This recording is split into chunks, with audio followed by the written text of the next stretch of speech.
ያለፍኩበት ጎዳና የረዱኝን ፕሪንሲፕሎች ላካፍላችሁ ነው። በጣም ታዋቂና ሀብታም ቤተሰብ ውስጥ አልተወለድኩም። አባቴ ለብዙ አመታት እስር ቤት ነበረ። አባቴ ብቻ ሳይሆን በጣም እዛ አካባቢ ብዙ ሰዎች ይታሰሩ ስለነበረ በአእምሮዬ አንድ ነገር አስብ ነበር። በህፃንነቴ ሰው ይወለዳል፣ ይማራል፣ ይታሰራል፣ ይፈታል። የሰው ልጅ ሁሉ የሆነ ነገር ተሰጥቶታል። የሆነ ነገር በእያንዳንዱ ሰው ውስጥ ዲፖዚትድ ሆኗል። ይሄ ምንድነው የምንለው? ሴንስ ኦፍ ጊፍትድነስ። ላለው ይጨመርለታል፣ የሌለው ግን ያለውም ይወሰድበታል። ጥላሁን ገሰሰ የሚለው አንድ ግጥም አለው። በቁም ነገር መድረክ ሰው ከሰው ይለያል። ይሄንን ፕሪንሲፕል ምንድነው የሚለው? a principle of distinction. it's a principle of distinct. ስጦታው ጸጋው እኩል ነው። ሁሉ ሰው ግን እኩል አቅሙን አላዳበረም። አቅም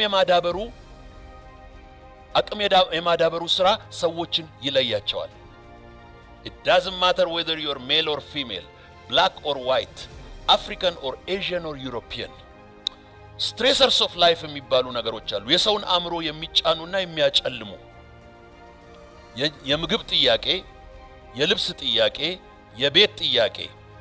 እነዚህ ቤዚክ ኔሴሲቲስ ያልተሟሉለት ሶሳይቲ የለኝም የሚል ነገር ስላለ የሌለውን ነገር ለማግኘት ብቻ ስለሚያስብ ከዛ አልፎ ለፈጠራ መድረስ አይችልም።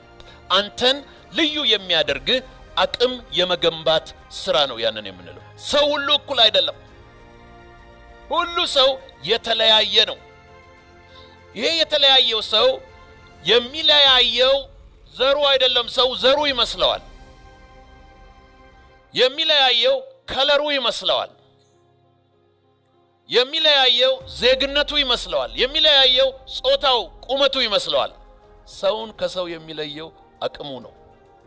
ካፓሲቲ ዲቨሎፕድ ከሆነ ዓለም በሙሉ በንብርክክ ይፈልጋል። ሌላው ኢንተሌክቹዋል ካፓሲቲን ማሳደግ። የሰው አእምሮ ምንድነው የሚሉት ሳይኮሎጂስቶች እና ሳይንቲስቶች? ኒውሮፕላስቲ ይሉታል። የሰው አእምሮ the elasticity of human mind። የሰው አእምሮ በጨመርክበት መጠን ነው የሚሰፋው። as much as possible ጠላት ቀንስ፣ አለበለዚያ ዘመንንና ጊዜህን ውጊያ ላይ ትፈጃለህ። አንድ ሰው አዲስ ቢዝነስ ጀምሮ ቢዝነሱ እንዲሳካለት ወሳኝ ነጥቦች ምንድናቸው?